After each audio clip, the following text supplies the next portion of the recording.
With that, I would like to welcome CA Vamshi Krishna to take the stage and enlighten us about our today's topic, input service distributors under GST. Over to you, Vamshi. Yes, sir. Yeah, good evening, everyone, and thanks to Nilesh and Ravi for introduction and the opportunity as well. So, getting into the topic straight away. So, today's topic, as you are aware, input service distributor. So, how we are going to deal with this topic is first we'll be looking into the concept of ISD, so input service distributor. Then the provisions like sections and rules relevant for that ISD. And then for filing the return, so ISD return, so what are all the steps involved? So basic screenshots I had taken to explain that. And then the most discussed topic of cross charge and comparison with ISD. So that also I'll be touching briefly. So after discussing all these things, after the presentation, there will be a forum discussion, like we can all discuss together to any questions or any points which I had already discussed during the presentation.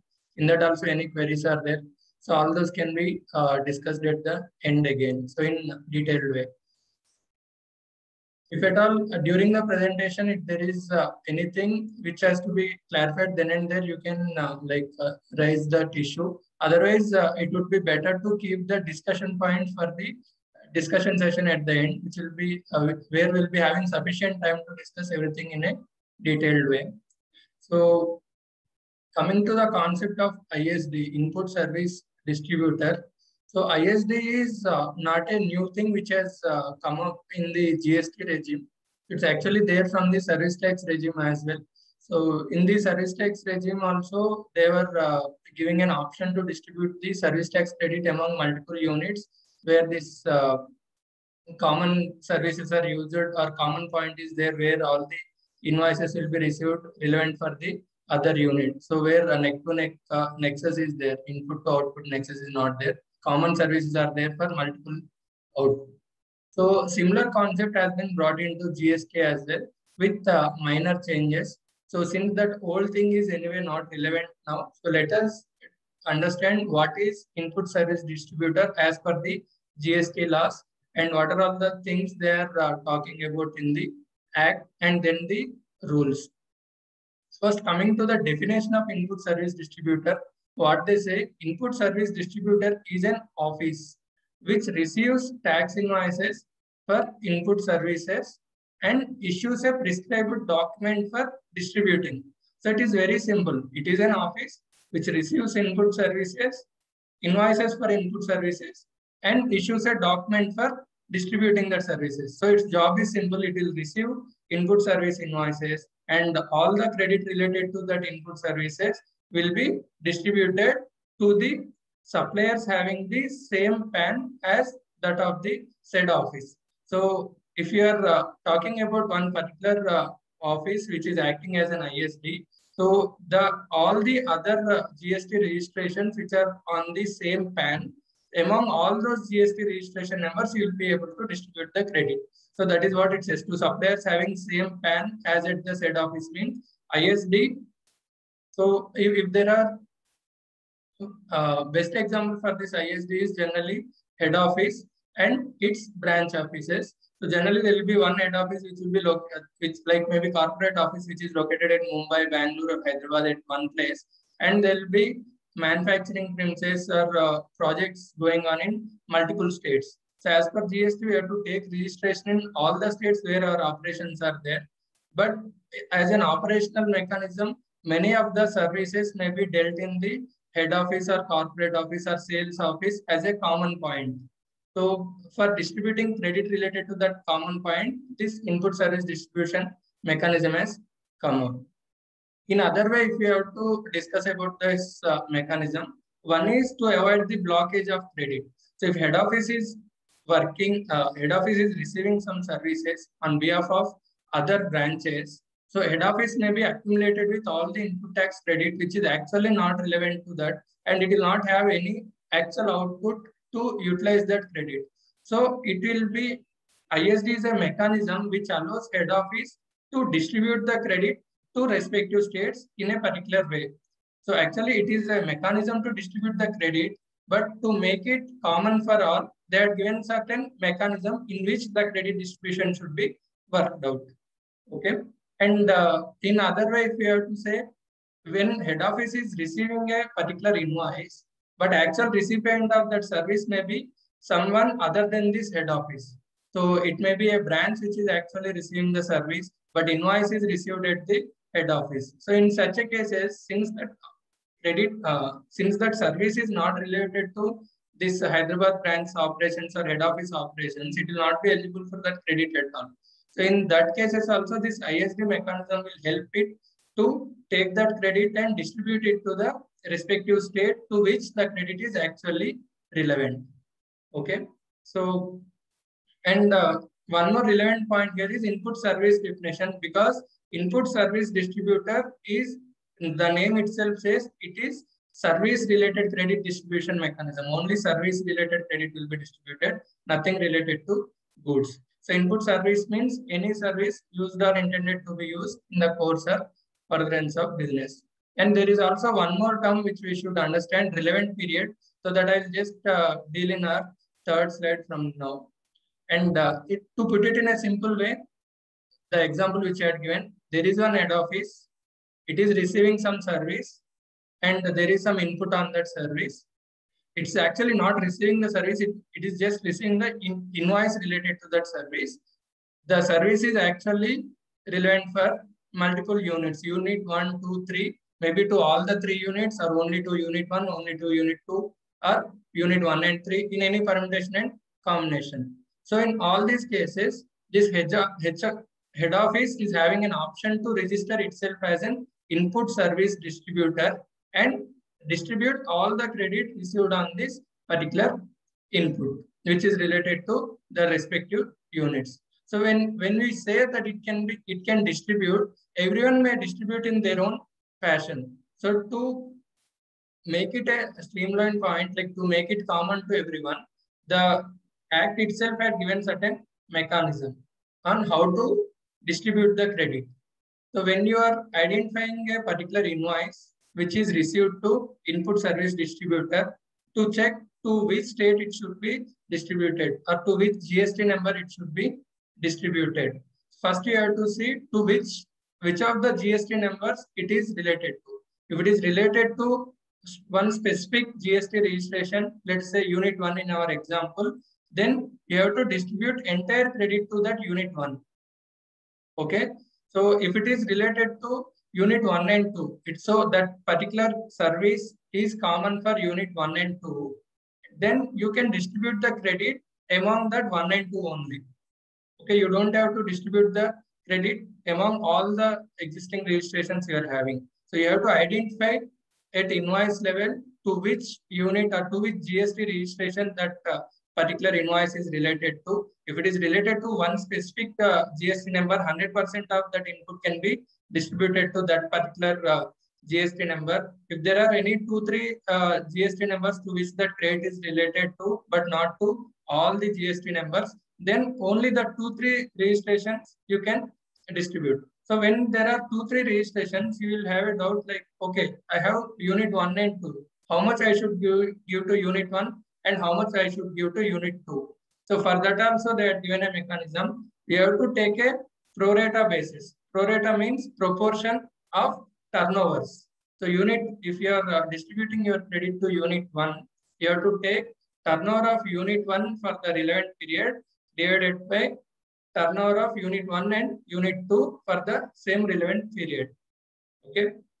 So if at all it is common to all the registrations, then pro rata basis among all. So in our example, there are 3 registrations. So you have to consider this pro rata basis of turnovers among all the 3 registrations. What is pro rata? As I had mentioned, it is turnover of the GSTN during the relevant period divided by aggregate turnover of all relevant units which are operational in the current year. So why this term operational in the current year has come and why this term relevant period is important? Because relevant period, they have not mentioned it is same as our return period. So what they mentioned is, when you are considering pro rata basis, you have to consider relevant period as previous financial year. So turnovers of previous financial year should be considered to arrive the proportion. If all the units are operational in the previous financial year. So in our example, unit 1, 2, 3, all the 3 units were operational in the previous financial year. Let us assume. Then we have to take the turnover of previous financial year. So unit 1 related turnover, 2 related turnover, and 3 related turnover for the previous financial year to distribute the credit of current financial year. So 2021 related turnover we have to take to distribute the credit of current. Let us assume if we are distributing for April month, we have to take 2021 related turnover.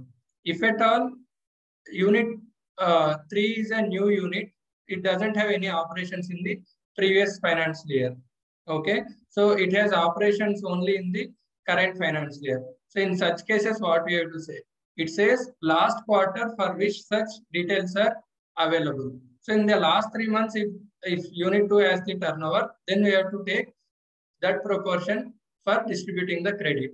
So if at all that proportion is also not there, like in last quarter also it is not operational, only now it has started. So in such cases, the act is silent on that. So we can take our reasonable basis to, since that act is silent, we can take our reasonable basis to distribute that credit. Okay. And if at all there is no turnover at all in that current unit, the act will be restricting us to distribute that credit. Considering this background, I had put some 2-3 small questions. You can answer these questions in the chat. I think, sir, they can reply in chat, no? Nilesh, sir? Chat is enabled? Yes. Chat is enabled. Okay. So first, the background. A Limited is having 4 registrations and 1 head office. So as I mentioned, ISD is a separate registration. So in Telangana, they are having regular registration as well as ISD registration. The turnovers of that 4 registrations is for previous financial year, Karnataka 20 crores, Tamil Nadu 30 crores, AP 50 crores, and Telangana in previous financial year, there is no turnover at all. For previous quarter, if you see, Karnataka 2 crores, Tamil Nadu 3 crores, AP 5 crores, and Telangana 4 crores. So in previous financial year, Telangana doesn't have any turnover, but in previous quarter, all the 4 states are having turnovers. So with this background, if ISD was charged with some processing charges for bank loan obtained for project in Telangana, okay, so what is the proportion to be charged? So this project is in Telangana. So there are some bank charges related to that project loan, which is actually charged to ISD GSTN. So in such cases, what is the proportion we have to calculate? A 100% to Telangana registration, or we have to consider previous year related turnover proportion, or previous quarter related, or it is equal among all. So please answer, even if it is simple or tougher, whichever it may be. We can see 2 answers.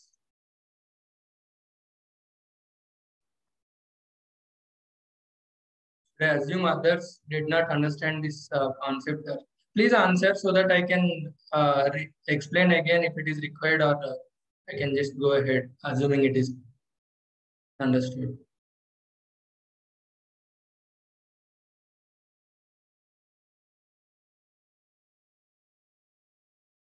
So almost all the answers are correct. So that's true. So 100% it should be allocated to Telangana state, because you can identify that specific thing is related to Telangana project. Now you should not think about any distribution mechanism.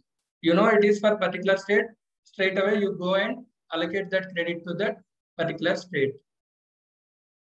Now next thing, ISD has received invoice for annual maintenance of centralized servers related to Karnataka, Tamil Nadu and AP. So in our example, there are 4 states, Karnataka, Tamil Nadu, AP and Telangana.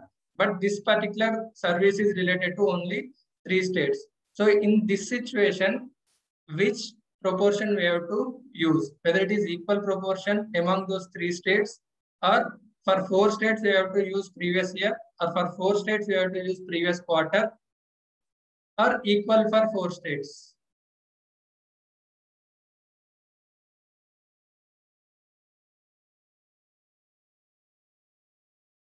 Now, anyone giving answers, please give for second question.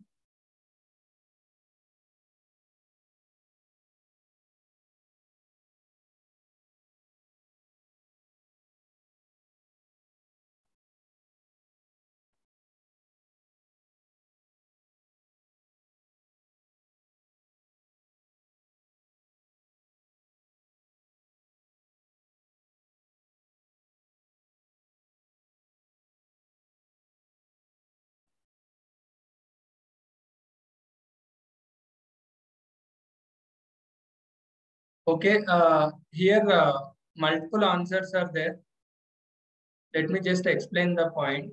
So, in this case, ISD has received invoice of annual maintenance of centralized server related to Karnataka, Tamil Nadu, and AP. So, if it is for Karnataka, Tamil Nadu, and AP, we have to look at Karnataka, Tamil Nadu, and AP related turnovers only. So, if Karnataka, Tamil Nadu, and AP is having turnover in the previous financial year, then you have to consider previous financial year turnover proportion only. Okay, if Karnataka, Tamil Nadu, and AP is not having turnover in the previous financial year, then you have to go to previous quarter's turnover. So few answers giving that previous year is correct. So just to reiterate again, so since Karnataka, Tamil Nadu, and AP are having turnovers in the previous financial year, and this invoice is related to Karnataka, Tamil Nadu, and AP, we have to use this proportion 20, 30, 50 for this invoice related to centralized server. So it is not for all the 4 states related invoice. It is related to 3 states, and all the 3 states are having turnover in the previous financial year. So we have to use only previous financial year related turnover for that. So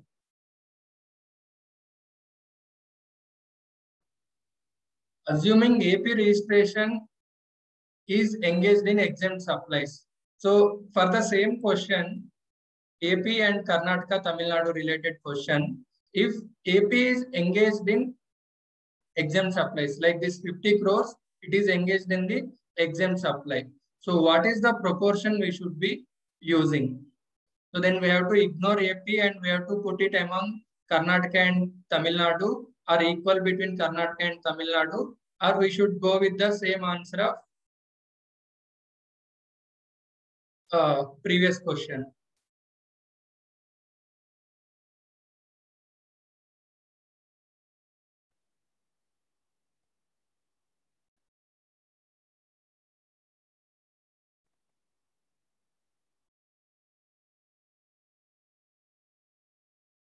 So most of the answers are coming to D. D means no change in the answer, and 1 or 2 proportion of Karnataka and Tamil Nadu. Okay, just closing the poll for this. So here there is no change in the answer.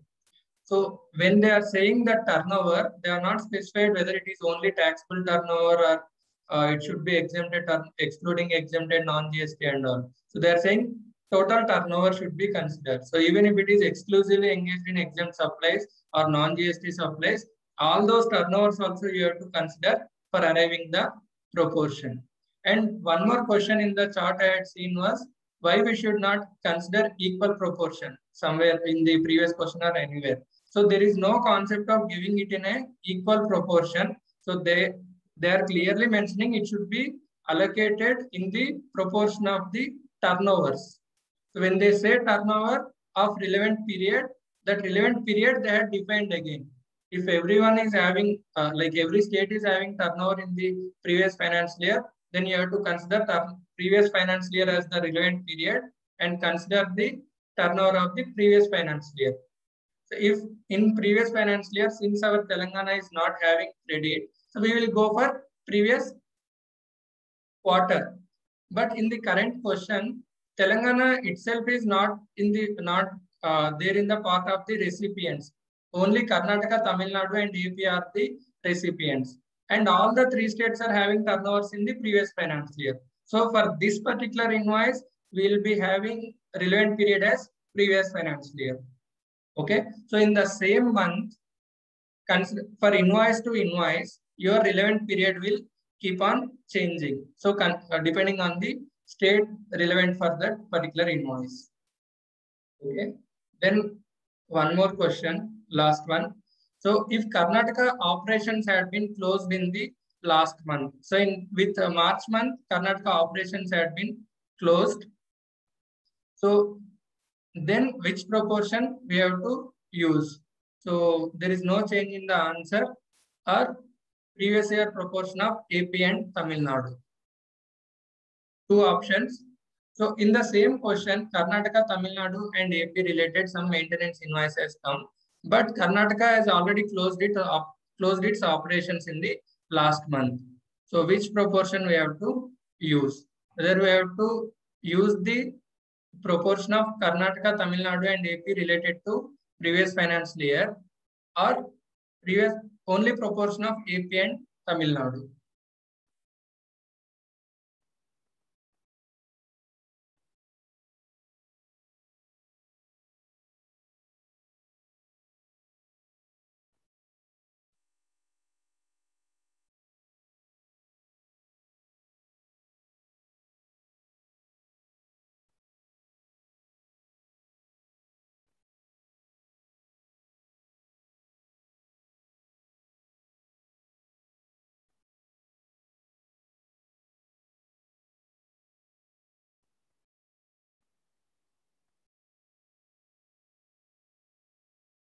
So here again, mixed replies are there. Just clarifying it. So since the Karnataka state's operations are closed, we should not consider that Karnataka state for the current distribution. We have to consider only those states which are operational. Okay. So since AP and Tamil Nadu are operational, we have to consider AP and Tamil Nadu related previous year proportion for distributing the credit. So AP and Tamil Nadu here 30 is 50. So Tamil Nadu 30, AP 50. So if we are calculating for Tamil Nadu, it should be 30 by 80. If it is for the AP, 50 by 80. So only operational states need to be considered for calculating these proportions. And one question in between was like, if previous financial year related turnover for Telangana is 0, how can previous quarter turnover for Telangana could be 1 crore? Sir, maybe since we are in April, it is not possible. But my example is to cover both previous financial year and previous quarter. Let us assume we are in July, so that you will have previous quarter and previous financial year both. It is merely for the purpose of example. It's not like, okay, if last financial year and all. So in between during the year, if there is a July situation, you will get this like previous quarter there is a turnover, but previous financial year there is no turnover. Okay, so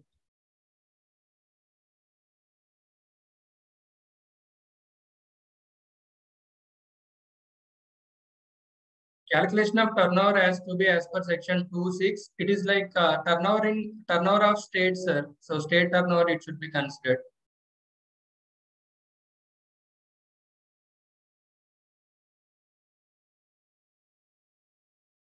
And let's proceed. Any other doubts in this? We can again discuss in the last session discussion. We'll put this slide, and there everyone will have an opportunity to speak, I believe.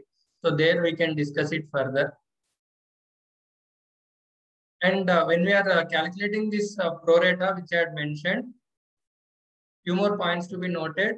Turnover of exempt non-GST supply also to be considered. So we had covered in the previous example. Then turnover not covered under any GST registration also should be considered. So if at all, so I did not get any example for this, but what they are saying is, if at all you have a particular state where you don't have any registration, like if you are having 100 crores turnover, some 10 crores turnover is not covered under any GST registration. So in those cases, that 10 crores turnover also you have to consider for calculating this proportion. Because if some invoice is common for entire company and company is having one particular division which is not registered, but there is some turnover in that. So that 10 crores which is not coming anywhere in the GST registration, that also to be considered for this pro rata calculation is what they are saying. So debit note issued by supplier, similar treatment to the invoice of current month. So what we had spoken about is the generally invoice that input service distributed had received some invoice. So for that, we have discussed about the distribution mechanism. So invoice was there in the March month or somewhere in the previous financial year. Now he is giving debit note. So when he is giving debit note, what is the proportion we have to use? Whether we have to use that original invoice related proportion, or because for original invoice, the relevant period may be different and the proportion used will be different. And as on current date, the proportions will be, which we have to use will be different. So for debit note, what they are saying is, if whatever the mechanism you apply for invoice received in current period, similar mechanism you have to apply for debit note also. Means it should be treated similar to other invoices. There is no special treatment for debit note. But coming to credit note, what they say is whenever you receive a credit note, you have to identify the invoice related to that credit note. And for that particular invoice, what is the pro rata you have used? So at that point of time, you might have had only 3 registrations. Now you have 5 registrations. Okay. So at that point of time, you have used pro rata of only those 3 registrations. So you have to identify what is the proportion used at that point of time for that original invoice. And considering that proportion only, now you have to reduce the credit allotted to those different GST numbers. Okay. So now you have 5 registrations. That point of time, only 3 registrations are there. You have received a credit note related to that old period. So now you have to consider that old pro rata used for that 3 GST numbers, and you have to reverse credit in that proportion only. And how you will be reversing credit? By issuing a credit note. Means input service distributor will issue a credit note to the GST numbers, and respective GSTNs will reverse credit in their GSTR 3B. So input, like other invoices, when we receive an invoice from any supplier, we will avail credit of it, and any credit note from the supplier will reverse credit of it. Similarly, my ISD is giving invoice to me, I will avail credit of it. My ISD is giving credit note to me, I will reverse credit of it. Okay. So this is related to, I had already put this question, what if there is no turnover for a unit to which majority of common credit is relevant? So when they are saying proportion of turnover, but there is no turnover in a particular unit, but majority we know, like personally we know, it is 70% related to particular state and 30% related to other state. But they are not giving us any option to go on our own beliefs and our own ascertainment of that proportions. They are saying strictly you have to go as per relevant period turnover, which could be previous financial year or previous quarter only. So you cannot say, no, I can't follow previous quarter, because previous quarter that particular state turnover is too less. So proportion is wrong. So I have to consider 70% for that particular state. So department will say no. So you have to do it in accordance with the rules. Whatever the proportion says, go as per the proportion. Don't derive your own proportions. Okay. Then few more conditions which you have to follow while distributing this ISD credit. One is we have to issue the document. So this is one fundamental thing which comes in the definition also. Distributes by way of issuing a document. So the document could be ISD invoice or credit note. And credit distributed should be lesser than the credit available for distribution. So why it may not be equal? Because in previous slide we had got to one situation where certain part of the proportion is not having GST registration at all. So for that, even if we distribute, there is no, it's as good as it is not distributed only. So credit distributed should be less than the credit available for distribution. So I had received 100 invoices and all the 100 invoices should be distributed nothing more than that.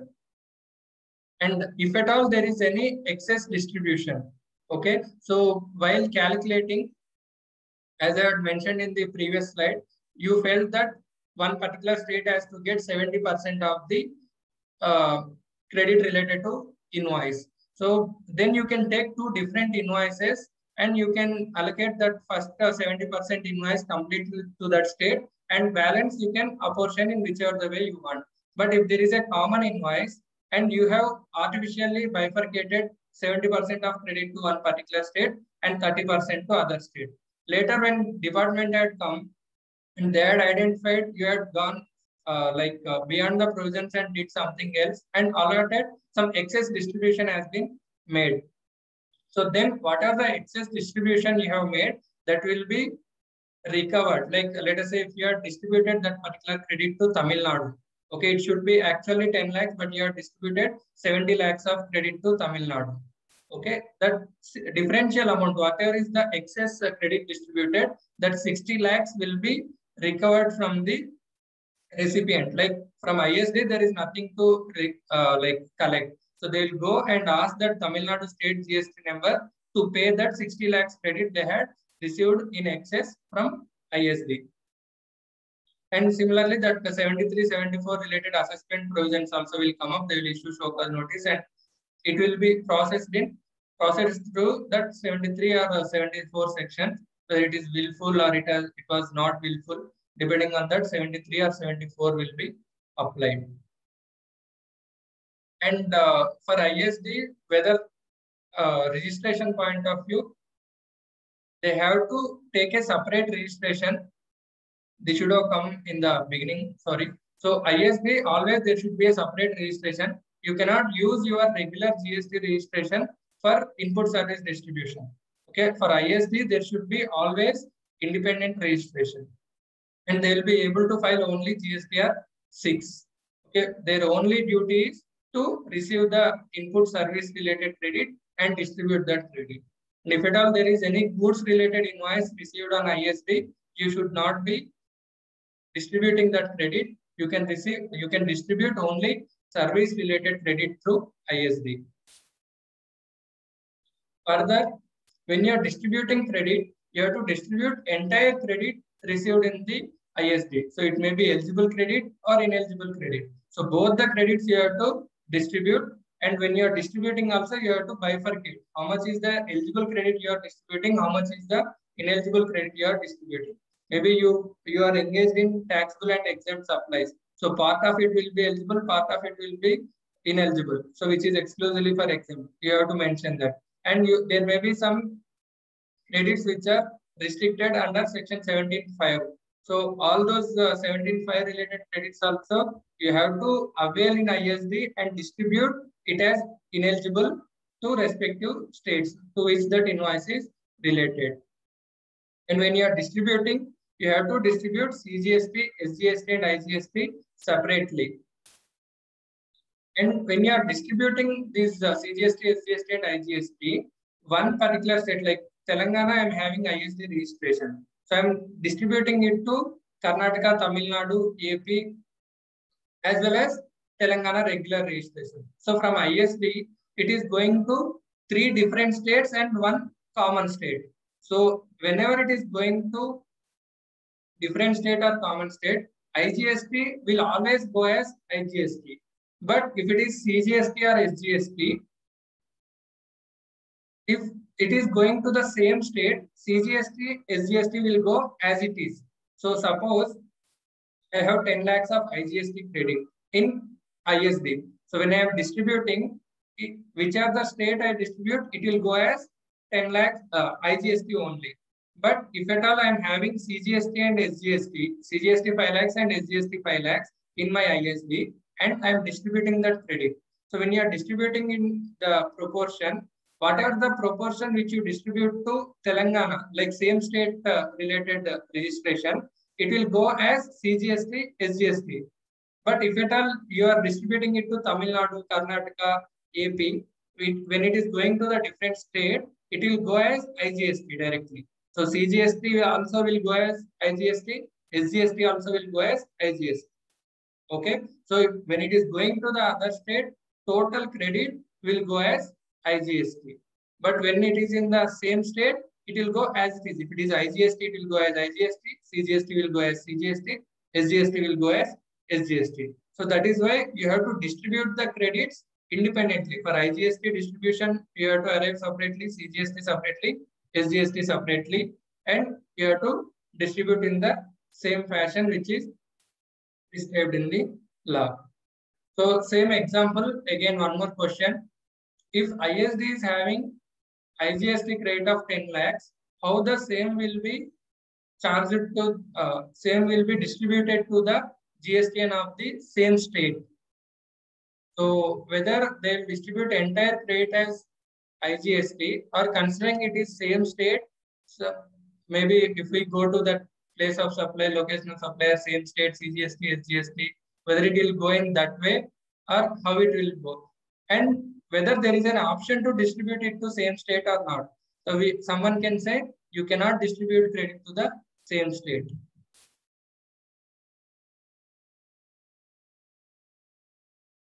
So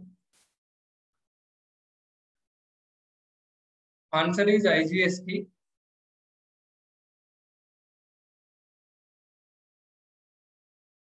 So when you are distributing IGST to any state, there is no doubt it may be similar, same state, or it may be different state registration. IGST will always go as IGST.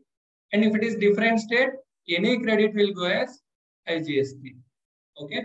And only if it is CGST, SGST case, if it is same state, it will go as CGST, SGST. Different state, it will go as IGST. Yeah, most of the answers are correct, IGST. Thank you.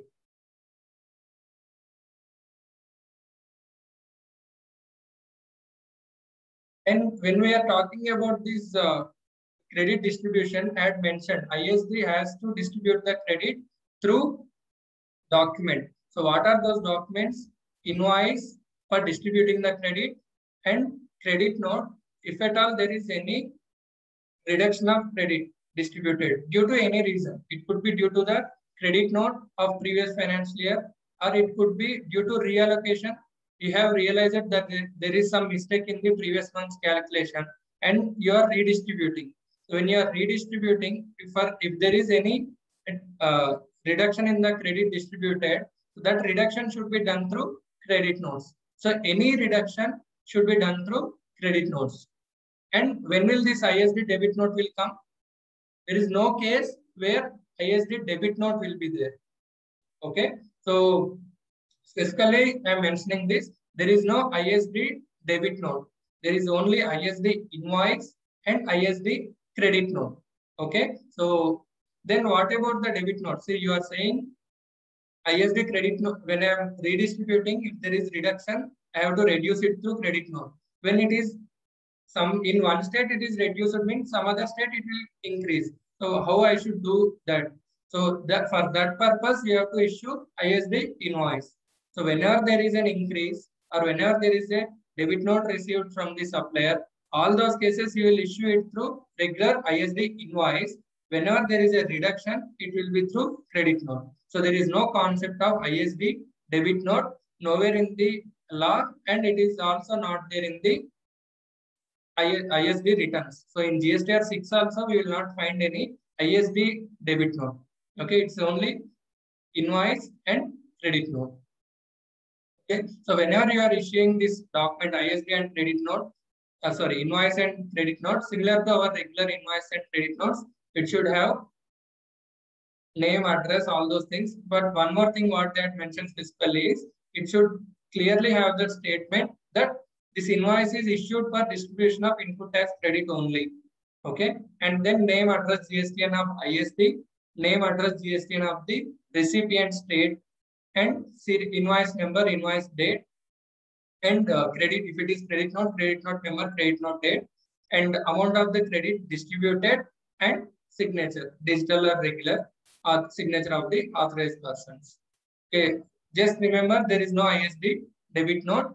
Any increase should be done through invoice only, and regular distribution should be done through invoice only. If at all there is any reduction, that should be done through ISD credit note. And whenever you are redistributing, you can't say this year this month I will issue a ISD credit note for reduction states. For increasing states, I will do ISD debit note, invoice in the next month. So whenever there is some redistribution, credit note and invoice should be done in the same month. Okay, then only that offsetting will work out. So that's why they have put that condition. Whenever you are redistributing, that credit note and credit note for reduction and invoice for increasal, so both should be given in the same month.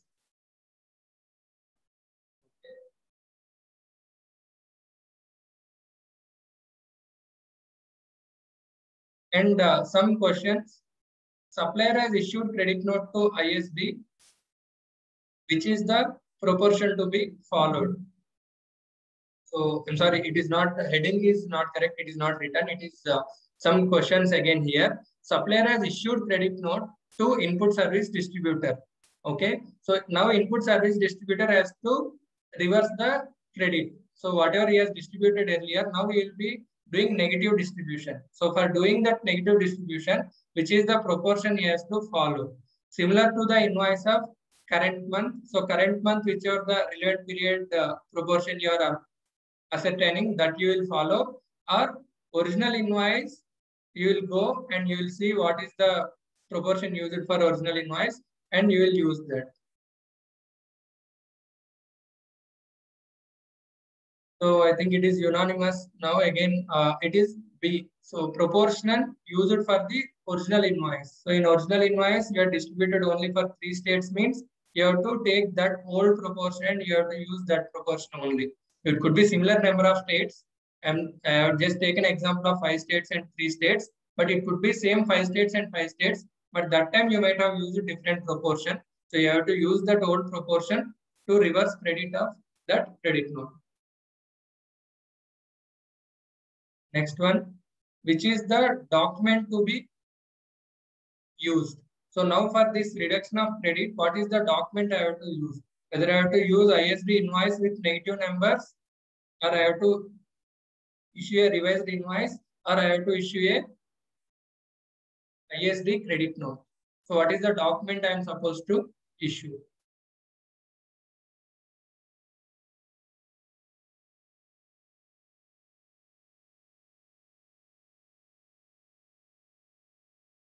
So document we are supposed to issue is credit note. So any reductions we have to use it, make the reductions using credit note only. And in the same case, if supplier has issued debit note, so it is not credit note, so it is credit note. So if, sorry, in previous question it was debit note. In previous question it was credit note. Now if it is debit note, what is the proportion to be followed? So now he has received a debit note related to April 2020 invoice. So whether I have to use that April 2020 proportion or I have to use April 2021 related proportion. So which proportion I have to use?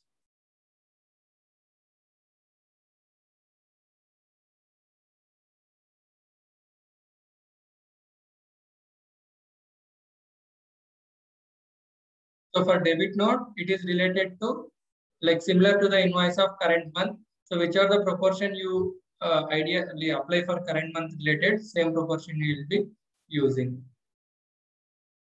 So which is the document to be issued in this case?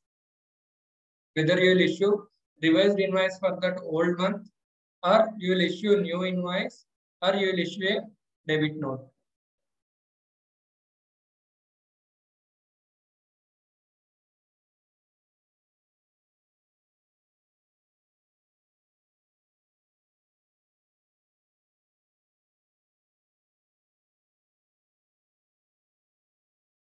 And it is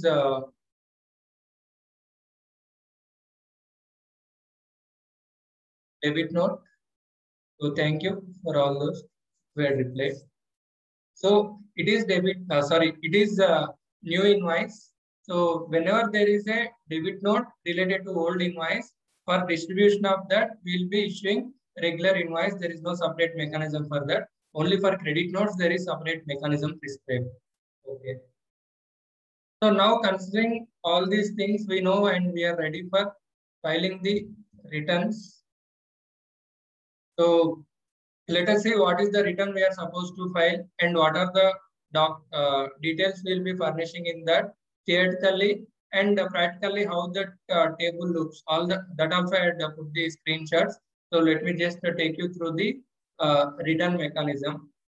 So GSTR 6 is the only return which input service distributor has to file. So that GSTR 6 will have the details of invoices on which credit has been received. So input service distributor, he will receive invoices related to that services. So whatever the invoices he had received, all those invoices he has to upload. Okay. So when he is uploading, what he has to do, he has to check his GSTR 6A. So like our GSTR 2A, which we see regularly. So similar to that for input service distributor, for ISD registration, it will be called as GSTR 6A. So from GSTR 6A, you can add, delete, modify, and arrive at the list of invoices. Like from GSTR 2A, we had to arrive GSTR 2. So similarly, here from GSTR 6A, you have to arrive list of invoices, add, delete, modify, and upload. Okay. So initially it was like for GSTR 6A, the actions were given, but now from maybe from past 1 year or something like that, you have to again upload. Okay. So earlier it was like take 6A, accept, reject, and that will make your input list. But now it is not like that. 6A will be there separately. You can download that 6A, but when you are filing GSTR 6, you have to upload entire data. It is not like add, delete, modify, nothing like that. You can download your 6A, do whatever the process you want, but upload all the invoices again. Okay. And invoice issued under section 20. That means for distribution, we are issuing invoices as well as credit notes. Okay, so whatever the credit we had availed, all those invoice details we have to fill. And for distribution, whatever the invoices we have issued, invoice or credit note, all those document details also we have to fill. And if at all there are any corrections for previous months. So previous month, when you are uploading input invoice details, there is some typographical error, so that you want to correct now. So you can amend those details. And previous month, while updating distribution details, you made some error, so that you can amend now. So any corrections are also possible, similar to our GSTR 1. So you have to give that you have to select finance year, and you have to select that invoice number. Then it will give the old details. You can update it with your new details, which you want to give correct details. It can be filed only after 10, that is after filing of GSTR once by the, maybe now it is after 11. And late fees is also applicable, but it is not being collected. Like for our 3B, it is late fees auto-populated, but for GSTR 1, although it is applicable, it is not auto-populated or not collected anywhere. Similar to that, GSTR 6 also is applicable, but it is not being auto-populated and not being collected, but late fee is applicable.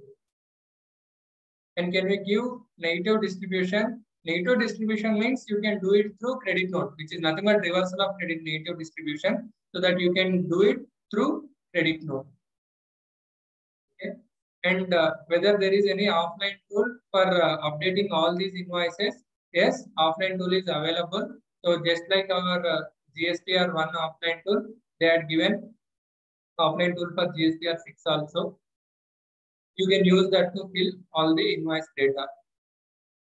And once you log in the login screen, you will be, okay, once you log in and go to the return dashboard, there you will be able to see GSTR 6 and GSTR 6A. Like our GSTR 2A, GSTR 6A will be there, which is there to view or download the invoice details. And then GSTR 6, prepare online, prepare offline. Okay, so if you want to prepare offline, you can click on offline and upload the JSON generator from the offline tool. Or if you are going to prepare offline, you will get this screen. So first half of this return will be invoice details, like input invoice details, input credit received for distribution, credit note, debit note, and amendments of the previous month or previous period related. 6B, 6A and 6C, amendment of credit notes. So invoices, credit notes, amendment to invoices, amendment to credit notes. So all this is related to input invoices. So first part is done. And the second part is distribution. Okay. So total ITC available and eligible ITC or ineligible ITC distributed. So table 4 is the summary actually. So table 4 shows what is the total credit available based on our previous section. So in GSTR 6, we might have uploaded all the invoices. So based on those invoices, GSTR 4 will calculate what is the amount of credit available for the distribution. Okay. So in there only besides that we'll have the, so this is actually table 4. This is how it looks. So it will show amount of credit available for distribution in the first column and utilization of ITC for distribution in the subsequent column. So IGST distributed as IGST, CGST distributed as IGST and CGST, and SGST distributed as IGST and SGST. So if you see there, for IGST, it can be distributed as IGST, CGST and SGST. So in the Act when they had given, so in the Act it is there, IGST can be distributed as IGST or CGST. In CGST Act it is like that. And in the SGST Act it says IGST can be distributed as IGST or SGST. But when it comes to the rules, there they are clearly specified IGST can be distributed as IGST only. So it cannot change its nature to CGST or SGST. But in the return mechanism, these fields are still available, IGST to CGST and SGST. Okay. Just not confusing much. We had given the input details, and this table 4 shows the summary of total input available, and we have to give the details of input distribution. Apart from the table 4, in table 4 only total amounts will come. But in table 5 and 8, we have to give invoice and credit note details, where we will be giving all these details. First, we have to tell whether it is eligible ITC or ineligible ITC. Then we have to tell whether that unit type is registered or unregistered. So while explaining our provisions, I had mentioned you have to distribute eligible as well as ineligible credits. And even if some unit is not registered, even for that unit also you have to calculate that proportion and distribute the credit. So they are asking whether that unit is registered or unregistered. If it is registered, then they will ask for the GST number. And then they are asking for the ISD invoice or credit note. So here also, if you see the drop down, they are given only invoice and credit note. There is no debit note in the drop down. So ISD document type. So if you select ISD invoice, they will ask for ISD invoice number and date. But if you select ISD credit note, they will ask for credit note number, date, and original invoice related number and date. So once you click fill all these things, the further table will open up to distribute the credit. Okay, that is this table 5,8, and then redistribution of ITC distributed in earlier returns. Oh, okay. I think I had missed that screenshot. So there it is simple. Whatever you have distributed earlier, you can amend all those invoices. You have to give that financial year, and you have to give the invoice number. It will give the old numbers which were there, and you can give the new number which you want to update. Okay, so this is the GSTR 6 return basically. It is not much complicated. The calculation part of it is a bit complicated. Like you have to ascertain what are the states related for each invoice, and then relevant period, and then the turnover proportion. So all those things you have to arrive, and all those things you have to arrive the final credit to be distributed. So once you arrive at the final credit to be distributed to particular state, for each state you can give one invoice, and if there are 5 states, you are distributing the credit to 5 invoices. That is the end of the story. All those you will declare here. So that is about the returns. So overall, we had discussed about all these sections. We have discussed section 261 input service distributor definition we had seen, and then section 20. It is about how the credit should be distributed, and 24, which talks about mandatory registration for input service distributor. So separate registration for input service distributor, and section 39.4, which talks about the return to be filed, and rule 8, it is again about the registration. Rule 39, it's again about the procedure for distribution of input tax credits. So whenever there is a section, so enabling that section, further procedure is given in the rules. Okay, for section 20, 39 is the rule. For 24, 8 is the rule. And rule 54, tax invoice. So where input service distributor, we had seen the contents and all. So for input invoice and credit distribution and reversal, ISD invoice and ISD credit note, that should come through this rule 54. The invoice, contents of the documents are coming through this rule 54, and rule 65 is related to the GSTR 6 return. Okay, this is just giving brief of rules and sections which are discussed so far. Then with this slide, we are actually done with the discussion on input service distributor. Just to sum up in a minute, for input service distributor, whenever we are arriving these numbers, we have to take each invoice, identify to which GST number that invoice is related to. If it is related to a specific state, just put that entire credit to that specific state. If it is related to 2 or 3 states, then those 2 or 3 states you have to take, and you have to decide the relevant period for that 3 states and relevant period related turnover for that 3 states, and then arrive the proportion for each state.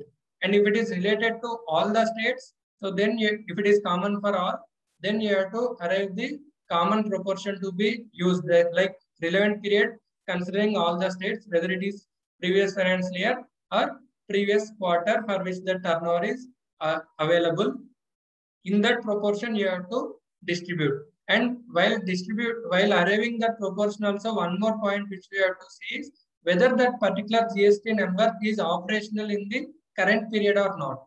So we are taking previous financial year turnover, fine. So when you are taking previous financial year turnover, if that particular state is state related unit or that GST number is not operational in the current financial year, then you should not consider turnover of that particular state for arriving the proportion.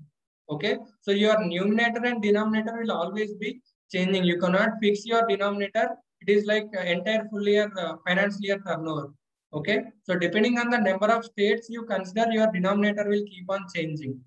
So for calculating the proportion. So after that, so based on that, you will be arriving the credit to be distributed. For distributing the credit, you will issue the invoice, and that invoice details you have to declare in GSTR 6. And if at all there is any change in the credit which we have distributed, for increasing that distribution, we have to give ISD invoice again. For any reductions, we have to give ISD credit note. If at all there is any credit note received for if we are receiving any credit note received by that ISD, so for distributing credit reversal related to that credit note, proportion should be taken from the original invoice. And these are the major points which we have to remember. So generally it will go in the normal flow. We will identify 1 or 2 states or all the states. We will just distribute it. Every time all these complications will not be there. But few people are considering current year financial, current year turnover or current month's turnover. So depending on that 42, 43 rule related, where we do it for exemption. So if there are any exempted goods and all, we do current period turnover proportions and all. So considering, keeping that in mind, people are using current periods turnover. So nowhere it is mentioned to take current period or any proportion on your own. It is always based on the turnovers of the relevant period. and relevant period will change depending on the situation. So that is sum and substance of ISD. So let us get into the relevant topic, cross charge. So cross charge, there is no particular term called as cross charge. It is something which we have generated in our regular terminology. So cross charge term is used to invoice from one GSTN to other GSTN of the same entity.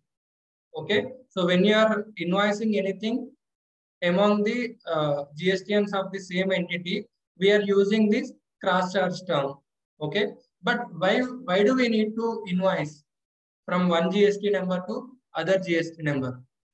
Because there is one deeming fiction which is created through an entry in Schedule 1, which says even though there is no consideration, any supply of goods or services among between the related persons or distinct persons when made in the course or furtherance of the business shall be treated as supply. Okay, so supply definition is already having the term supply. Keeping that apart, if there are any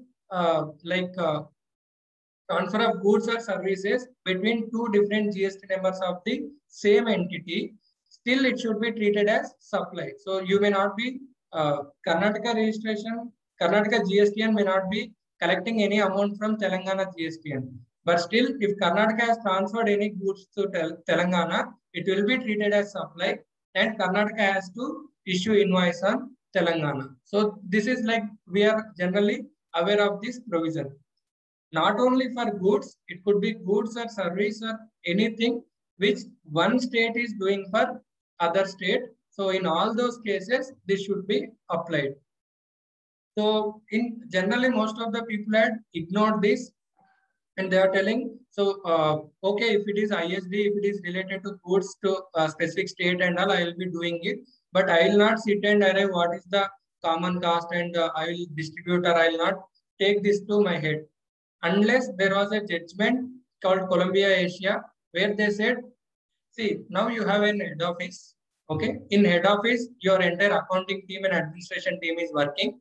So all the employee costs which you are incurring there, it should be considered as supply. Sorry, whatever the administration work you are doing by sitting in head office, you are managing your 5 different states by sitting at head office. That means you are supplying management service to that 5 different states. So you have to consider it as a supply and you have to invoice it to 5 different states. Okay. So what is the supply you are doing? You are managing. So how you are managing? By employing some people. That means your employees are working in head office for your multiple branches. So all those employee cost also you have to charge on the respective states. So different states you have to arrive at a mechanism. There is no specific mechanism prescribed also. You have to arrive at a mechanism considering the valuation rules and provisions given in the law, and you have to arrive at some value, charge it to that respective state, and the other state will anyway get the credit. That is also again subject to that 16(4) if they are used for business purpose and taxable supplies, all those things will anyway there. So that means what they have mentioned in that particular advanced ruling, they have mentioned even the employee cost of head office, it could be director, it could be employee, that also should be cross-charged. So at that point of time, this entire discussion has evolved to the next level. What is this cross-charge? What is this ISB? What I have to follow? When I have to follow cross-charge? When I have to follow ISD? Because in all the, so far we are talking about ISD from the point of view of head office only. So ISD means head office is what is there in our heads. So now suddenly what they are told, from head office, you have to do cross-charge also. So when we have to do cross-charge, when we have to go for ISD. So what is the exact difference between this cross-charge and ISD? So I have just tried to plot it in a simple way.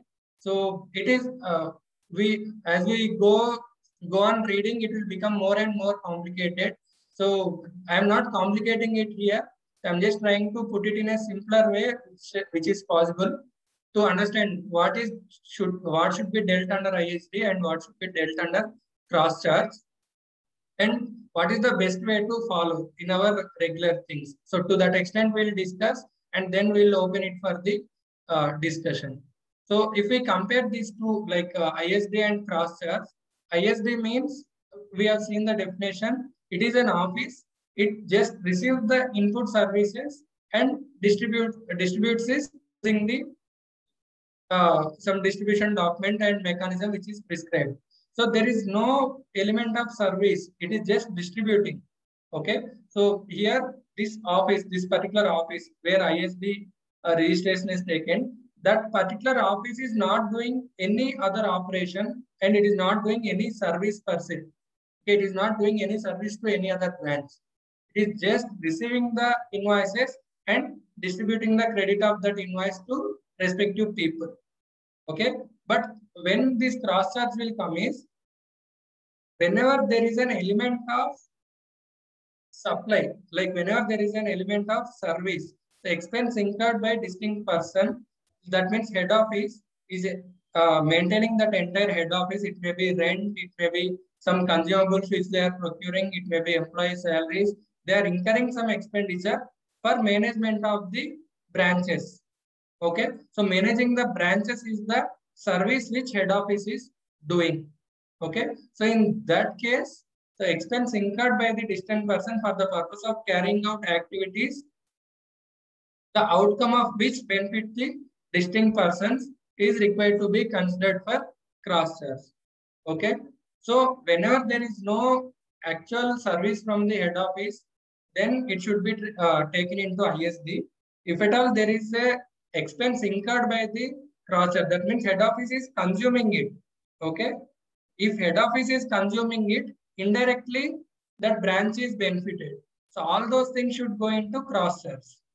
Okay, so how can I arrive the value? For ISD, you have given some distribution mechanism, all those things. So whatever is there in the ISD, I will distribute. So if something is there in the head office, or I am incurring some expenditure in the head office, which is relevant to all the branches. So how can I arrive the value? What is the amount I have to charge? So you can get into an agreement stating like similar method you can follow, maybe previous financial year turnover or current month turnover. So you can take your head office P&L at the total administration expenditure, take it into the proportion, okay, respective each branch related turnover proportion, and you can enter expenditure in your head office. You can cross charge to respective states, or you can fix some 1,000, 10,000 or 1 lakh per month or 10 lakhs per month on fixed basis, and you can charge. Sir, will that valuation not be questioned? Because this is between the related persons. Okay, so whatever the transaction we make between the related persons, the price we charge in the that price is not there, and we have to go for valuation rules. It will say open market value. If it is not open market value, similar goods. So if it is not similar goods, then cost plus 10% or any other means, which is possible. So in the order we have to come. So we don't have any of those things. But one thing we cannot prove also. But what we have is proviso to that rule 28, where it says if the transaction is between related parties, whatever, and that other party is eligible for that full credit.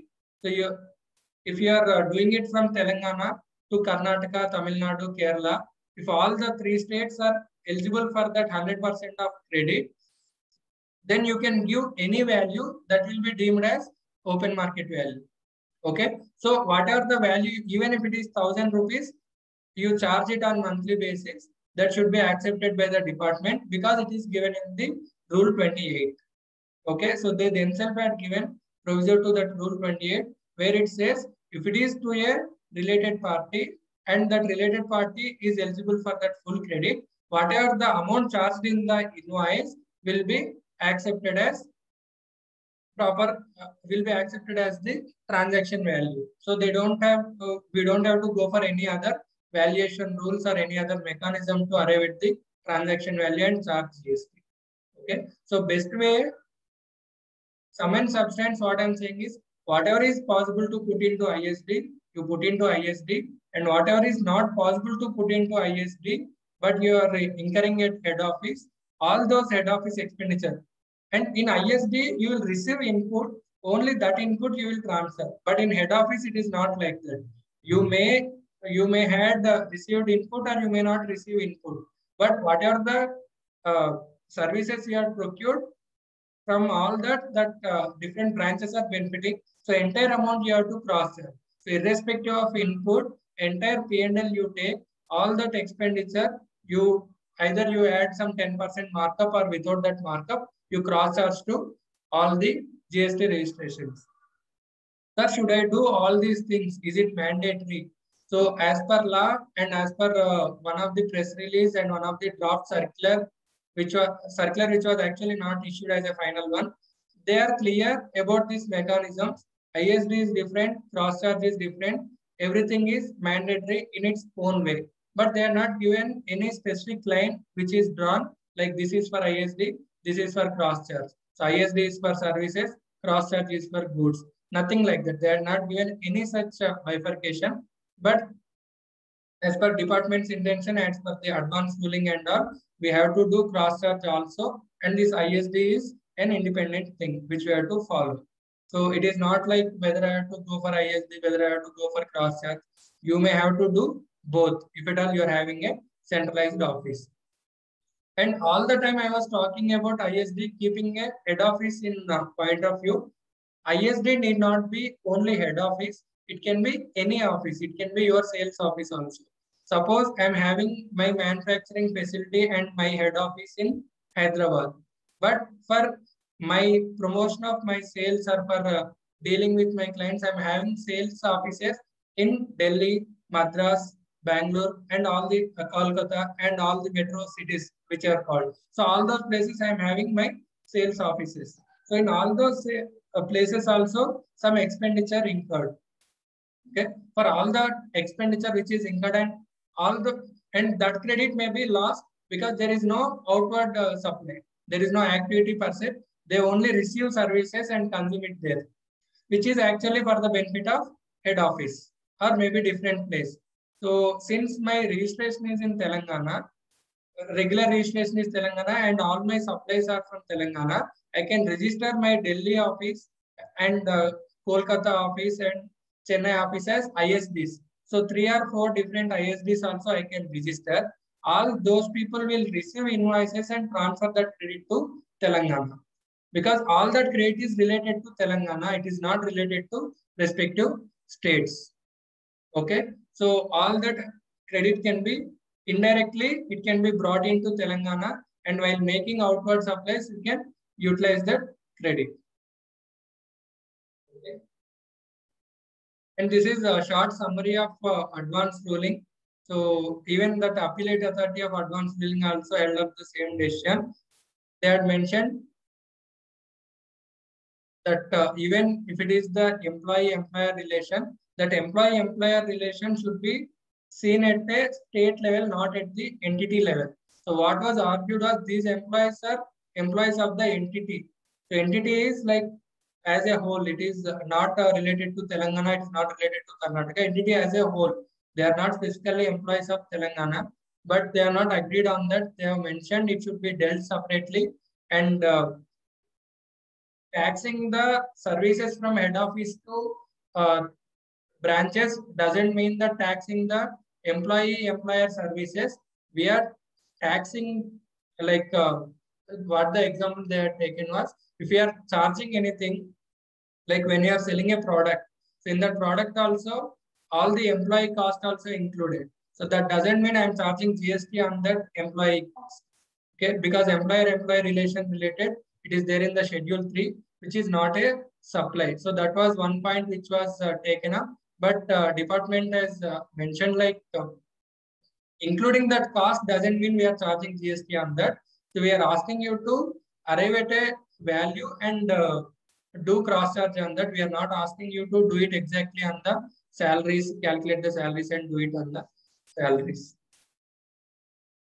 And just to put it short, had put if ISD, they are receiving service and they are distributing, but in cross charge, just HO, head office is doing that service to different units. It is not they are receiving and distributing.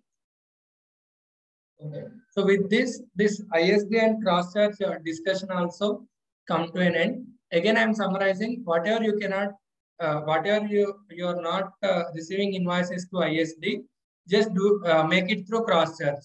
Okay. Whichever the way possible, respective units related credit, you have to shift it to respective states. So in one of the cases, practical example, we can take one particular company having registrations in Tamil Nadu, Karnataka, AP and Telangana. They are not having any ISD registration. Okay, in Telangana branch, they are having the bank account through which entire operations are operated. So in Telangana branch bank account, when they had gone for a loan and when they had gone for that export proceeds, all the times there was huge amount of bank charges. So loan processing charges were there, export proceeds realization charges were there. So huge amount of bank charges were there.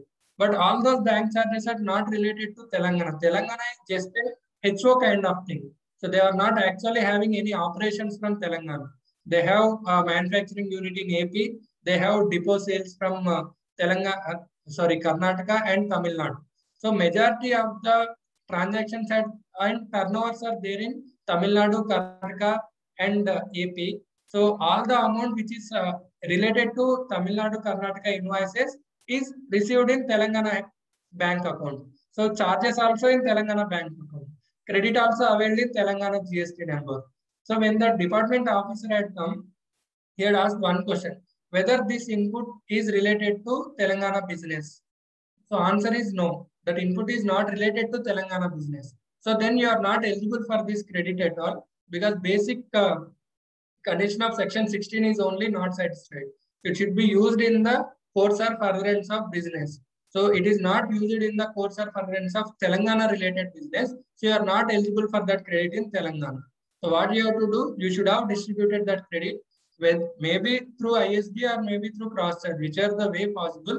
You have to shift that credit to that respective states, then only you will be safeguarded. So with that point, I end up my presentation. We can take the questions and any other points which we can discuss here. Thank you, Mr. Vamshi. There are a few questions in the chat box. If you could answer those, you want me to read them out? Yeah, I can. First question, this one is from Rajesh Ramakant. If credit is related to specific branch, then there is no need to do proportion with turnover, is it? And in where turnover in previous year and last quarter for specific branch is nil. But in April 21, all units has turnover includes, okay, branch 3. Then how proportion to be done based on April 21 turnover of all? So first thing is, if credit is related to specific branch, then there is no need of any proportion. You can straight away give 100% to that specific branch. So first question is done. And second question, turnover in previous year and last quarter for specific branch is nil. So this is not answered in the law, sir. So if it is nil, it will not get any proportion.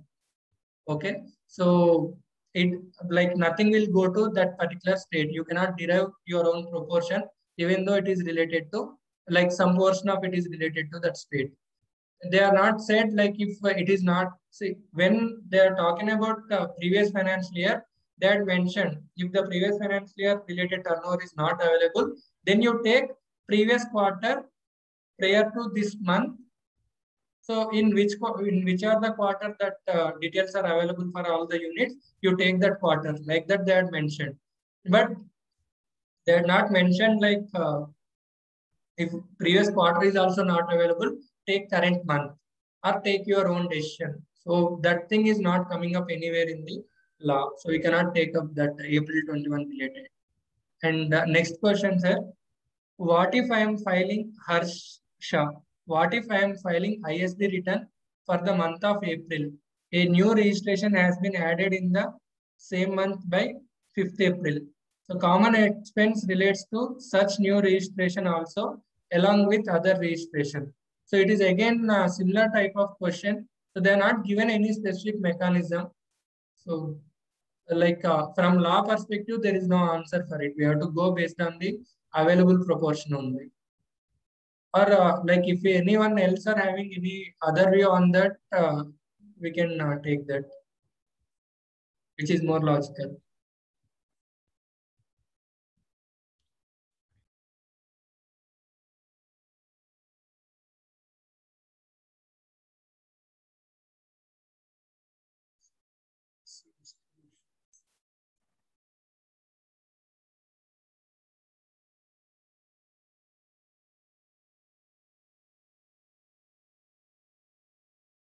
This one only. So someone had put like, can you come back to IGST ITC distribution? Yeah. Nilesh sir, whether they can talk like instead of typing. Yeah, sure. So I would request the individual member to unmute himself or herself and speak directly to the speaker.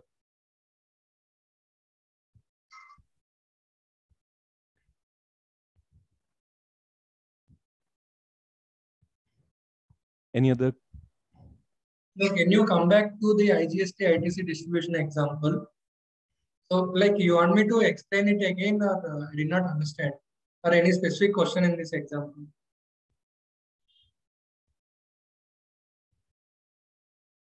Yeah, is it Harsha?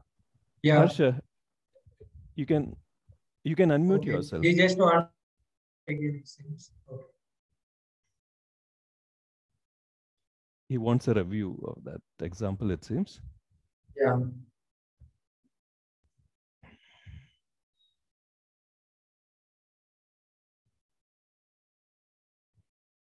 Nilesh sir, any questions from your side? You had mentioned something. Yeah, so regarding this point of the previous querist, there are two clauses, right? Clause C and D. Section 20, subsection 2, clause C and clause D. Clause C talks of one single recipient, whereas clause D talks of more than one recipient.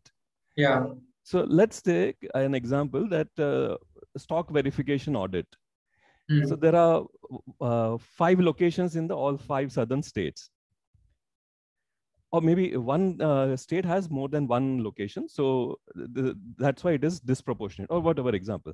So should I forcefully go by the turnover method, or if I have a better method of allocating, can I go by that? So let's say no, sir, we cannot derive our own methods. We are forced to go by turnover method. So what I'm trying to say is, can I use C instead of D? What I'm trying to say is, although there are 5 units, each one is individual. I can identify, I can divide this entire bill of, let's say 1 lakh rupees is the bill of. You should ask your supplier to give different invoices. Okay. So you can ask your supplier to give 5 invoices in whichever the proportion you want. Okay. And each invoice you can directly 100% you can allocate to specific state. Okay. Fine. That was one. And then there's a definition of turnover in this section itself. Yeah. Which says, I couldn't understand that part.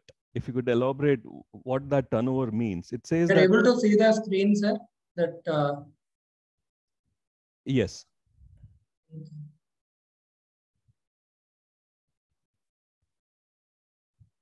Yeah. So term turnover in relation to any registered person engaged in the supply of goods as well as supply of taxable goods as well as goods not taxable under this act means the value of turnover reduced by the amount of any duty or tax levied under entries 84 and 92A of the list 1 of 7th schedule constitution. So in simple way, sir, just to keep it simple, it is like taxable and non-taxable both, excluding duties and taxes. Okay. Okay. And this entries 84 and 92A, this constitution related. So these things, I believe this is only related to GST. Other than GST, we have to consider other duties.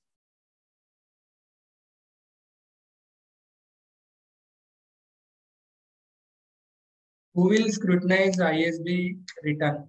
So it is also like our all other returns are like 1 and 3B, whatever, whoever is going to scrutinize, same people are going to scrutinize this ISB returns as well.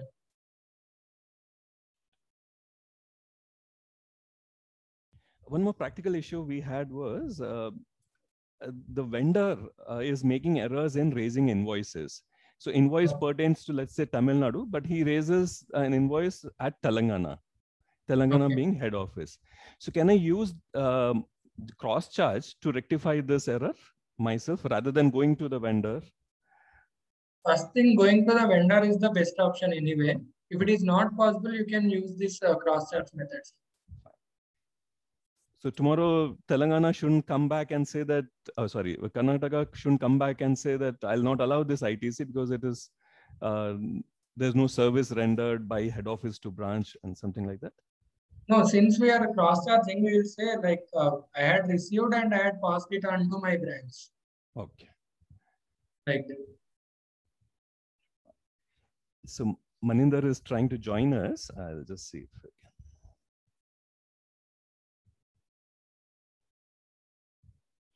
Friends, any other questions you have among the participants? In this the example,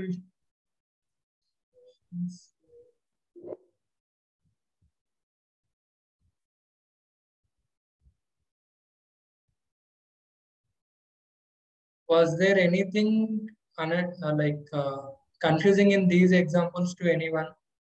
Because this is the basic thing actually. Entire session is about this one understanding.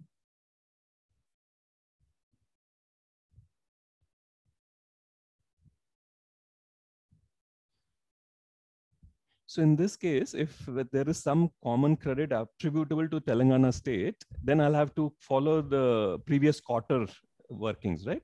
Yes, sir. Right. I'll just answer this.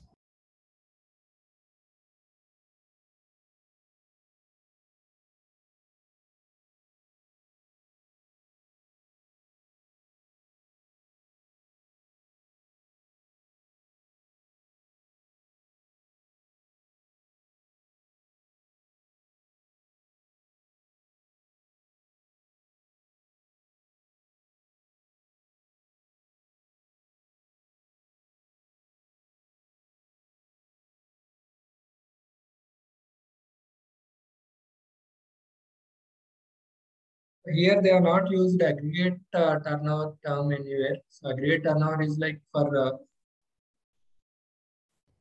entire PAN. Always aggregate turnover definition refers to entire PAN related turnover.